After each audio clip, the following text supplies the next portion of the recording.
In 2003, a mysterious discovery occurred in the Bucegi Mountains of Romania, triggering a cascade of secretive events involving the State Security Department and military intervention. Two climbers stumbled upon ancient symbols carved in stone, leading to the disappearance of a strange yellow object when touched. The area was quickly isolated, and investigations revealed a massive tunnel within the mountain, detected by Pentagon satellites. This tunnel, protected by energy barriers, was linked to a similar structure in Iraq. Inside the mountain, a vast chamber housed stone tables emitting fluorescent light and holographic images depicting scientific information. These included genetic combinations and a revisionist history of humanity. A control panel with levers and buttons revealed holographic projections, including one showing Earth's water receding to reveal a hidden landmass. An amphora containing monatomic gold powder, believed to enhance longevity, was also found. The discovery challenged conventional understanding of history and science, hinting at a hidden chapter in our world's story. Further exploration revealed 3 mysterious tunnels leading to Egypt, Tibet, and deep within the Earth's crust, raising questions about the origin and purpose of the structures. Despite intense secrecy and political tensions, plans for expeditions to explore these tunnels were underway in 2003. Earth has a second mini-moon that was discovered just a few years ago. This quasi-moon, named after a Hawaiian term for a moving celestial object, is quite small, measuring less than the length of a football field across. It circles our planet in a peculiar corkscrew-like trajectory, never coming closer than dozens of times the distance of our more familiar moon. This strange orbit is caused by the competing gravitational pulls of the Earth and the Sun, which constantly alter the moonlet's path. Unlike conventional moons, this quasi-moon is not primarily influenced by Earth's gravity, but instead performs an odd dance between the two celestial bodies. Initially, the origins of this mini-moon were a mystery. Its composition didn't match that of typical asteroids, which are often captured by a planet's gravity to become moons. It was dimmer and reflected light differently, suggesting a unique origin. After extensive research using advanced telescopes, scientists discovered that the quasi-moon's composition closely matched lunar samples brought back by astronauts on a historic mission.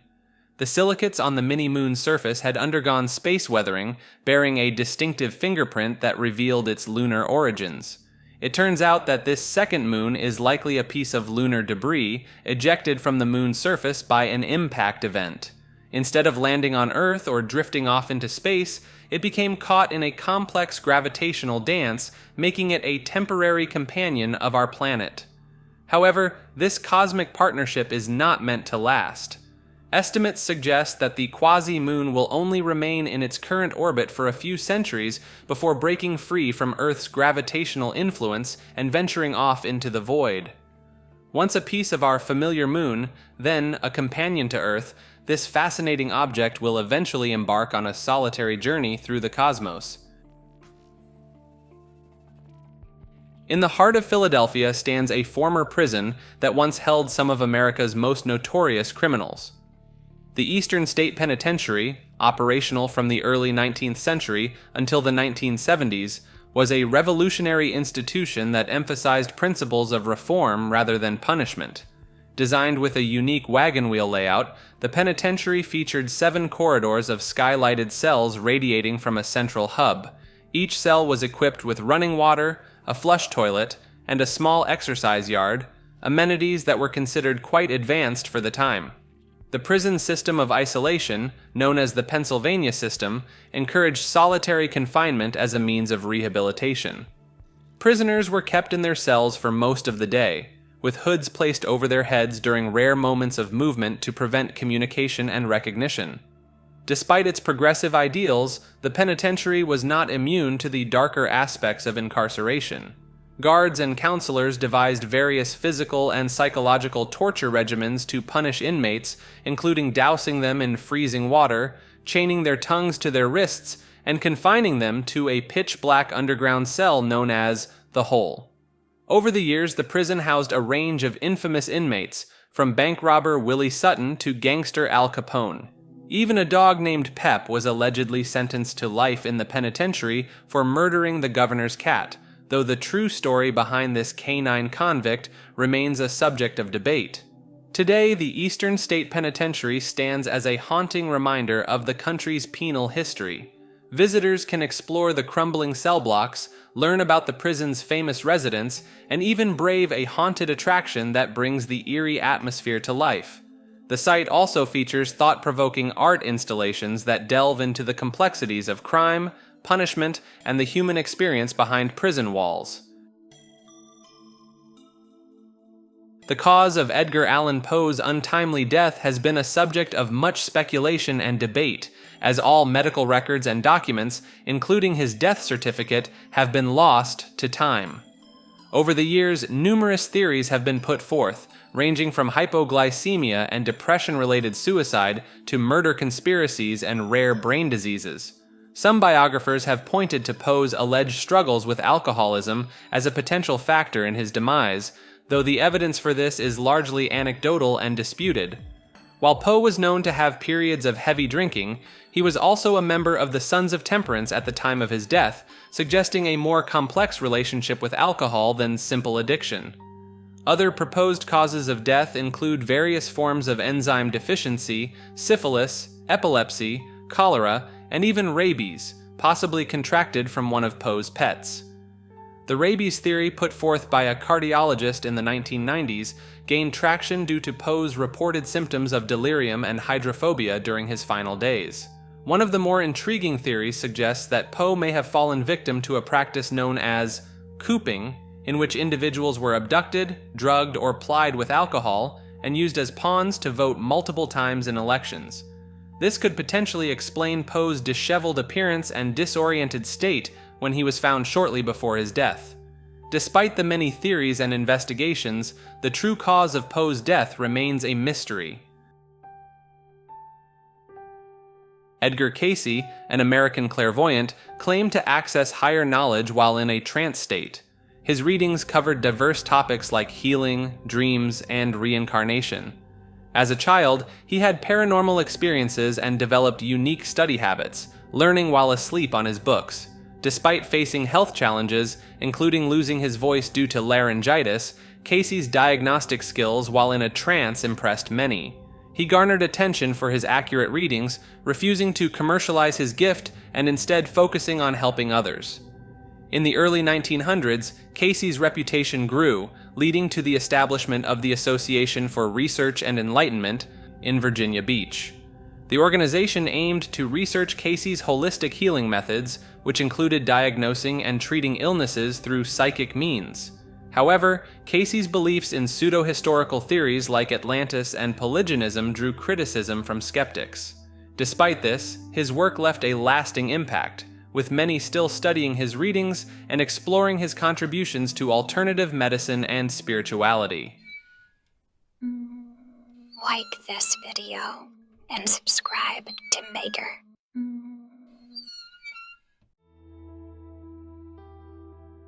The tale of a 19th century English nobleman born with a second face on the back of his head has captivated imaginations for generations. According to legend, this aristocrat known as Edward Mordake was a man of remarkable grace and scholarly accomplishments, but his life was overshadowed by the presence of a female visage that occupied the posterior portion of his skull. This secondary face, while unable to see, eat, or speak, was said to display intelligence of a malevolent nature. It would sneer while Mordake was happy and smile while he wept. Mordake himself claimed that the face whispered terrible things to him at night, temptations and secrets that one would only speak of in hell. Driven to despair by this constant torment, Mordake reportedly begged doctors to remove the demon face, but none would attempt the surgery. Unable to find solace, he chose to sequester himself from society, living a life of seclusion until, at the age of 23, he ultimately took his own life. The earliest known account of Mordake's story appeared in a late 19th century article penned by a fiction writer who claimed to have discovered the case in old reports from a Royal Scientific Society. However, no records of such a society or of Mordake's existence have been found from that time period, casting doubt on the veracity of the tale. Despite its questionable origins, the legend of Mordake has endured, even finding its way into a medical encyclopedia published shortly after the initial article. While the encyclopedia provided no definitive diagnosis for Mordake's condition, modern medical knowledge suggests it may have been a form of craniopagus parasiticus, diprosophis, or an extreme case of parasitic twinning. EFILism is a philosophical concept centered on absolute antinatalism, where the act of bringing new life into the world is seen as morally wrong due to the suffering it entails. It extends beyond antinatalism by aiming to end the cycle of suffering for all sentient beings. The term itself is a wordplay spelling life backward, symbolizing the belief that non-existence is preferable to a life filled with pain and suffering. EFILists are driven by the desire to minimize suffering for all beings and adhere to principles of negative utilitarianism and philanthropy. It's important to understand that EFILism and antinatalism are altruistic philosophies that do not advocate harm to existing beings. At the core of EFILism is the asymmetry argument, suggesting that it's better for a being to never exist than to experience pain and the absence of pleasure. This argument challenges the human optimism bias and underscores the ethical implications of bringing new individuals into existence given the prevalence of negative experiences in life. Unlike antinatalism, EFILism rejects speciesism, viewing all sentient creatures as equal. EFILists often adopt a vegan lifestyle to avoid contributing to the suffering of animals raised for slaughter. Critics find EFILism's ideas uncomfortable and associate them with depression. Some religious groups oppose it, perceiving not having children as against divine will. Additionally, some mistakenly link EFILism to misanthropy or eugenics, despite its fundamentally philanthropic nature and focus on minimizing suffering. Ego death, also known as psychic death or ego loss, is a concept found in various contexts, including psychology, mythology, and spirituality. It's often associated with experiences induced by psychedelics. In psychology, ego death involves a profound transformation of one's self-identity, leading to a shift in personality and a sense of letting go of the ego or the idea of a separate self. In mythology, particularly in Joseph Campbell's hero's journey, ego death represents a phase of self-surrender and transition seen in world mythologies. It signifies a transformation where the hero gains wisdom to enrich the world. In the realm of drugs, ego death refers to the temporary loss of one's sense of self due to substances like LSD. This concept gained popularity through figures like Timothy Leary. In spirituality, ego death is connected to Eastern traditions like Buddhism and Enlightenment. It involves liberation from attachment to a separate sense of self, freeing oneself from suffering by disidentifying with the ego, which is seen as an accumulation of thoughts and emotions. The DNA of ancient Egyptian mummies from a site south of Cairo has been found to be more closely related to populations from the Eastern Mediterranean, Turkey, and Europe than to those from sub-Saharan Africa. This surprising discovery challenges the common assumption that ancient Egyptians were primarily of African descent. Researchers analyzed the mitochondrial DNA of dozens of mummies, as well as the full genetic profile of a few individuals, all of whom lived between approximately 1400 BC and 400 AD. The results revealed that these ancient Egyptians shared the greatest genetic similarities with ancient populations from the Levant region, which includes modern-day Syria, Jordan, Israel, and Lebanon. They also exhibited close genetic ties to Stone Age populations from Europe and the Asian side of Turkey. These findings suggest that extensive trade networks across the Mediterranean during this period likely facilitated the movement of people, not just goods, between these regions. The limited historical record from this era supports the idea of widespread cultural exchange. Interestingly, the study also found that modern Egyptians have a higher percentage of sub-Saharan African DNA compared to their ancient counterparts. This indicates that a significant influx of sub-Saharan genetic influence occurred within the last 1,500 years, long after the time period during which the studied mummies lived. The genetic composition of the ancient Egyptian community remained relatively stable over the 300-year span covered by the study, implying that foreign conquest and rule did not significantly alter the population's genetic makeup during this time. Eidetic memory, also called photographic memory, lets you recall images with precision after seeing them once without using memory aids. It's often confused with true photographic memory, which involves remembering text or numbers in detail. Eidetic memory mainly occurs in children and is rare in adults. Language development might play a role in this shift. Some individuals claim to have vivid afterimages of objects, but scientific consensus on eidetic memory is lacking. Contrary to popular belief, there's no concrete evidence supporting the existence of true photographic memory. Expert mnemonists demonstrate remarkable memory skills, but these usually involve memory techniques rather than eidetic memory. Cases of hyperthymesia, where individuals remember intricate personal details, are distinct from eidetic memory. Competitive memory champions don't attribute their success to photographic memory. While some individuals are labeled as having eidetic memory, it's unclear whether they rely on mnemonic techniques. Notable figures like savant Stephen Wiltshire can produce detailed drawings from memory, but their abilities may not be purely eidetic. The theory that ghosts are a form of energy that persists after death, based on a misinterpretation of Einstein's laws of physics, is a common belief among many ghost hunting enthusiasts. These individuals often point to the first law of thermodynamics, which states that energy cannot be created or destroyed, only converted from one form to another as evidence for the existence of ghosts. However, this application of Einstein's work is fundamentally flawed.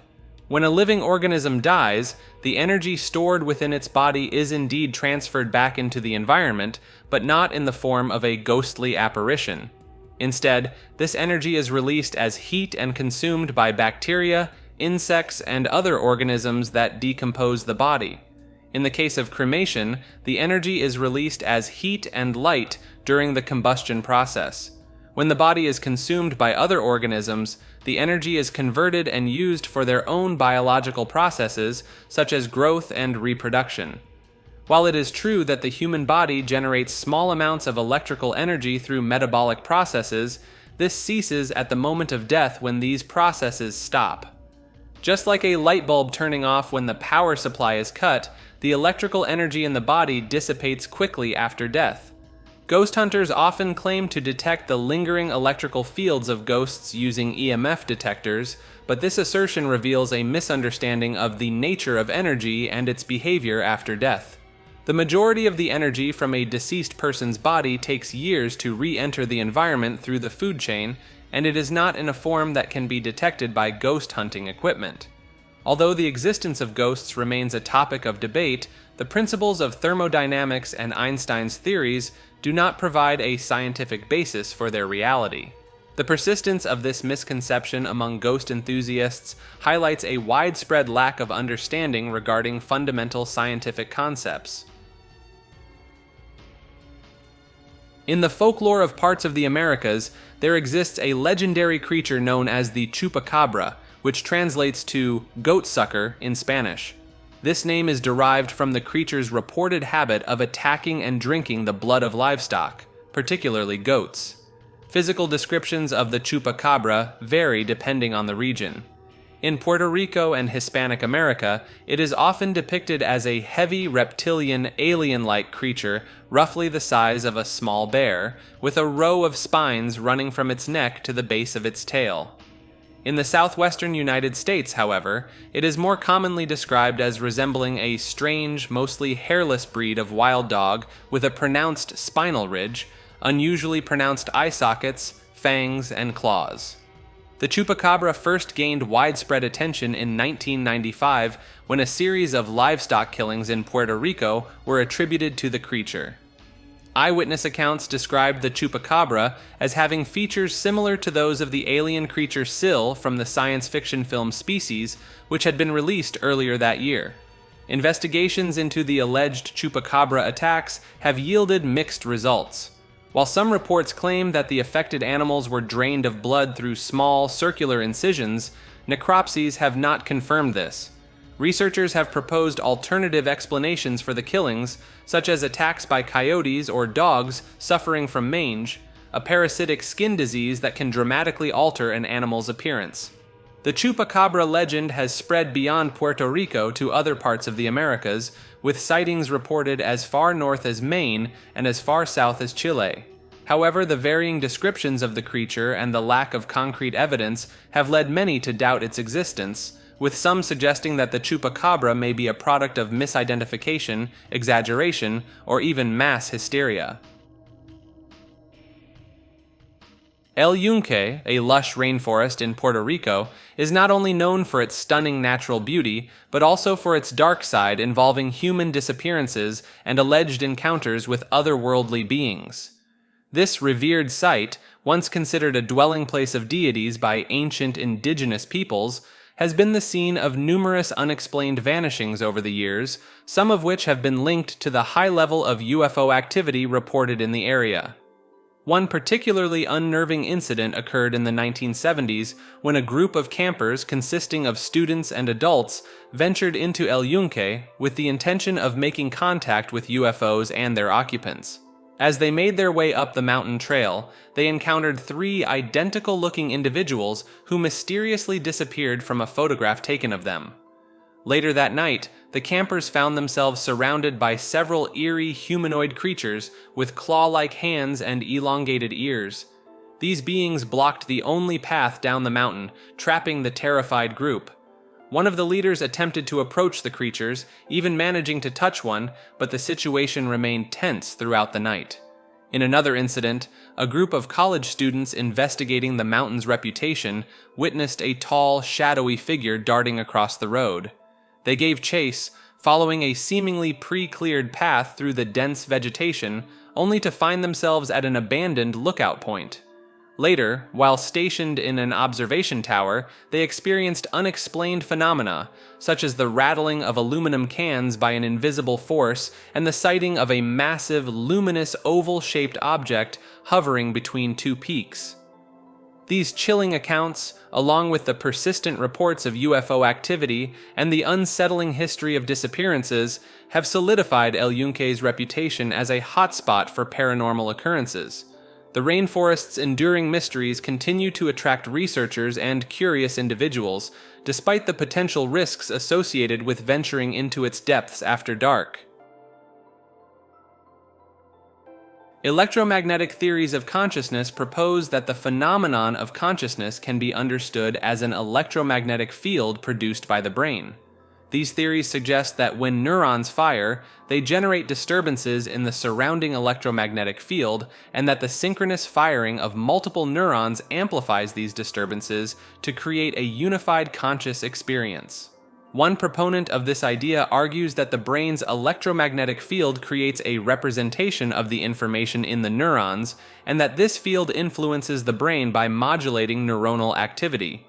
In this view, thoughts are considered electromagnetic representations of neuronal information, and the subjective experience of free will is the result of the electromagnetic field acting on the neurons. Another variation of the theory proposes that consciousness is identical to certain spatiotemporal patterns of the electromagnetic field itself. This view suggests that the electromagnetic field comprises a universal consciousness that experiences the sensations, perceptions, thoughts, and emotions of every conscious being in the universe. Quantum brain dynamics, a related theory, proposes that the electric dipoles of water molecules in the brain constitute a quantum field that interacts with quantum coherent waves generated by biomolecules in neurons. This interaction is thought to give rise to consciousness. While these theories offer a unique perspective on the nature of consciousness, they have faced criticism from cognitive scientists who argue that there is no particular reason why electromagnetic fields in the brain should give rise to consciousness. Some studies have also failed to find evidence supporting the influence of electromagnetic fields on brain function. Despite the challenges, proponents of electromagnetic theories of consciousness maintain that their ideas are a legitimate line of scientific inquiry, and that locating consciousness in the brain's electromagnetic field could help explain how information scattered across millions of neurons can be unified into a single conscious experience. Electronic voice phenomenon, EVP, is a peculiar phenomenon often associated with paranormal investigations. It involves capturing unexplained voices or sounds on audio recordings, purportedly originating from spirits or other supernatural entities.